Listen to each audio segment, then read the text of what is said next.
সংসদে টিকিট বিক্রির একটা কথা উঠেছে। আমার একটা টিকিট বড় প্রয়োজন। আপনাদের কারো কাছে আছে নাকি জান্নাতের টিকিট? নাই। আচ্ছা, পাবলিকের কাছে পাইলাম না। সাংবাদিক বন্ধুগণ, আপনাদের কাছে কি জান্নাতের কোনো টিকিট আছে? আপনাদের কাছেও নাই, এখানেও পাওয়া গেল না। এবার সংসদে যারা বলেছেন তাদের কাছে আমরা টিকিট চাইব, যে ওই টিকিট, একটা টিকিট হলেও আমাদেরকে দেন। দেখি এই টিকিটটা কে ইস্যু করলো, আমরা একটু দেখতে চাই।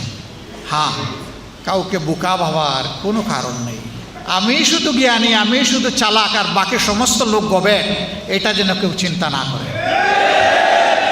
যার যার জায়গায় সবাই 3.5 হাত একেবারে কাটায় কাটায়। এখন মিডিয়ায় ভাসছে কারা কারা জান্নাতের টিকিট বিক্রি করেছে।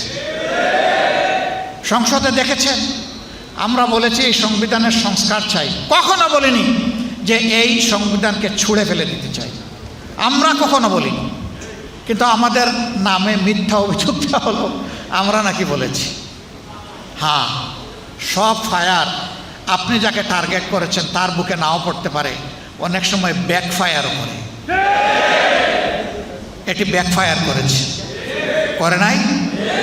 আমি সম্মান রেখে বলতে চাই, এই সংবিধানের দোহাই দিয়ে যে অপশাসন, যে দুঃশাসন, যে ফ্যাসিবাদ কায়েম হয়েছিল, এর বিরুদ্ধে ফুঁসে উঠতে গিয়ে সর্বপ্রথম বিএনপি নেতা, সিনিয়র নেতা, তিনি ছিলেন স্থায়ী কমিটির সদস্য, সাবেক মন্ত্রী জনাব M.K. আনোয়ার এই কথাটা জাতীয় প্রেস ক্লাবে বলেছিলেন। তিনি বলেছিলেন, এই সরকার, ফ্যাসিবাদী সরকার পরিবর্তন হলে এই সংবিধানকে আমরা ডাস্টবিনে ছুঁড়ে ফেলে দেব।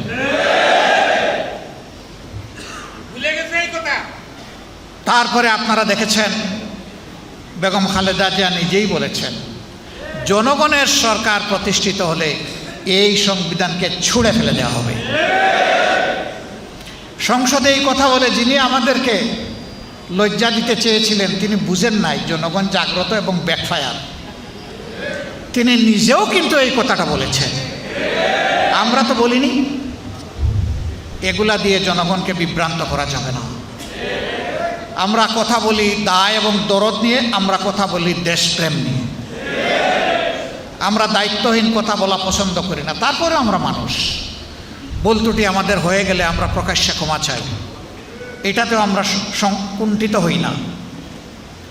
সম্মানিত বন্ধুগণ, আমি মহান আল্লাহর দরবারে তৌফিক চাই, ন্যায্যতার ভিত্তিতে, ন্যায়ের উপর, সত্যের উপর, ইমানের উপর, দেশপ্রেমের উপর, জনগণের অধিকার আদায়ের রাস্তার উপর আল্লাহ যেন আমাদেরকে অটল থাকার তৌফিক দান করেন। আমরা আগেও অন্যায়ের সাথে কোনো কম্প্রোমাইজ করি নাই, এখনও কোনো অন্যায়ের সাথে কম্প্রোমাইজ করব না। সরকার যদি ভালো কাজের উদ্যোগ নেয়, সমর্থন দিব, সহযোগিতা করব। সরকার যদি আবারও জনগণের রায়কে খুন করতে চায়, জনগণের অধিকার হরণ করতে চায়, কেড়ে নিতে চায় এবং দুঃশাসন চালাতে চায়, অতীতে যেমন কষ্ট করে লড়াই করে গিয়েছি এবং তার একটা পরিণতি এবং ফল আমরা পেয়েছি, আগামীতেও এই লড়াই আবার নতুন করে শুরু হয়ে যাবে ইনশাআল্লাহ। আমরা ওটা চাই না। বিশ্ব পরিস্থিতি টলটলায়মান, এই সময় সবাই মিলে দেশ গড়া দরকার। সেই সদিচ্ছা নিয়ে সরকার এগিয়ে আসলে ওয়েলকাম, স্বাগতম। আমরা তার অপেক্ষায় থাকলাম। গণভোটকে অগ্রাহ্য অমান্য করার কারণে আর জ্বালানির বাজারে বিশৃঙ্খলার প্রতিবাদে আগামীকাল ইনশাআল্লাহ ঢাকায় আমাদের আন্দোলনের প্রথম কর্মসূচি বাস্তবায়ন হবে। আমাদের কর্মসূচি হবে নিয়মতান্ত্রিক, আমাদের কর্মসূচি হবে ইস্পাত কঠিন। আমরা ভায়োলেন্সে বিশ্বাস করি না, কিন্তু আমাদের বিরুদ্ধে কেউ ভায়োলেন্স করতে আসলে আমরা ইস্পাতের মতো হয়ে যাব ইনশাআল্লাহ। দেশবাসীকে আমরা আহ্বান জানাবো, যতদিন আপনারা দেখবেন যে আপনাদের জন্য, আপনাদের অধিকারের জন্য আমরা লড়াই করছি, আমাদের জন্য দোয়া করবেন, আমাদেরকে ভালোবাসবেন, আমাদেরকে সমর্থন দিবেন। এবং যেহেতু দাবিগুলা জনগণের, সেই কারণে আমরা আপনাদের সাথে একাকার হয়ে, আমাদের সাথে না, আপনারাই বৃহত্তর জনগোষ্ঠী, আপনাদের সাথে একাকার হয়ে আমরা লড়াই করে দাবি আদায় করব ইনশাআল্লাহ। সাংবাদিক বন্ধুগণকে আমরা আন্তরিক ধন্যবাদ জ্ঞাপন করছি। তারা আমাদের কর্মসূচি কাভার করতে এখানে এসেছেন, অনেক আগে চলে এসেছিলেন। তাদের কষ্টের জন্য আমরা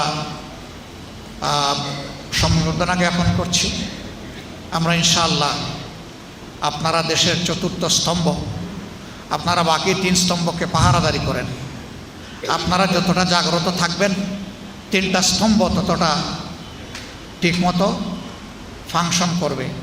আর আপনারা যদি নিজের জায়গায় কোনো দুর্বল হয়ে যান, বাকি 3 স্তম্ভ দুর্বল হয়ে যাবে। ফ্যাসিবাদ আমলে আপনারা সত্যকে সবসময় সত্য হিসাবে তুলে ধরতে পারেননি। এটা সত্য, এটাকে অস্বীকার করতে পারবেন। আমরা চাই এখন আপনারা তুলে ধরবেন। তবে হ্যাঁ, এখনও আমরা কিছু কিছু কথা শুনি যে আমরা তো চাই, কিন্তু ওই কিন্তুটার অস্তিত্ব আর দেখতে চাই না। আমরা চাই বিচার বিভাগ স্বাধীন, আমরা চাই সাংবাদিক জগৎ স্বাধীন, আমরা চাই দুর্নীতি দমন কমিশন স্বাধীন, আমরা চাই মানবাধিকার কমিশন স্বাধীন। আমরা এই 4টা জায়গায় আর কোনো পরাধীনতা দেখতে চাই না। কিন্তু আমরা আশঙ্কা করছি এই 4 জায়গায় আবার পরাধীনতার মুকুট পরিয়ে দেওয়ার চেষ্টা করা হবে। এই চলমান সংসদে আপনারা জাগ্রত থাকবেন, প্রতিবাদ করবেন, আওয়াজ তুলবেন, অধিকার কেড়ে নেওয়ার বিরুদ্ধে সবাই মিলে লড়াই করবেন ইনশাআল্লাহ। সবাইকে ধন্যবাদ। আসসালামু আলাইকুম ওয়া রাহমাতুল্লাহ। এবং ইনশাআল্লাহ জনগণের এই দাবি আমরা আদায় করে ছাড়ব ইনশাআল্লাহ। এ দাবি আদায় না হওয়া পর্যন্ত একটি ইনসাফ ভিত্তিক বাংলাদেশ গঠন করা অসম্ভব।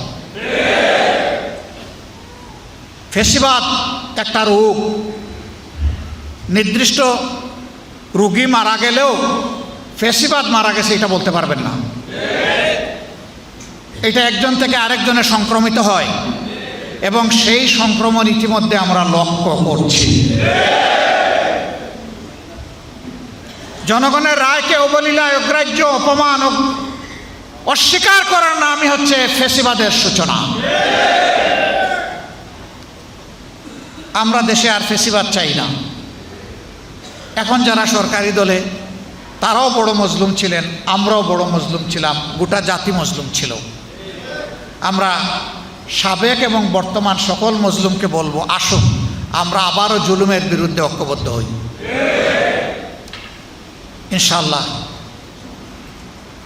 জনগণের ন্যায্য অধিকার জনগণের হাতে তুলে দেওয়া পর্যন্ত 11 দল এবং বাংলাদেশ জামাত ইসলামের লড়াই অব্যাহত থাকবে ইনশাআল্লাহ।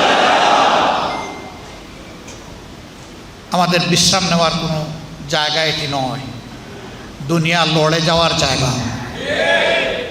আল্লাহ তাআলা যদি মেহেরবানি করেন বিশ্রাম আমরা নেব, আল্লাহ তাআলার জিম্মায় নেব ইনশাআল্লাহ।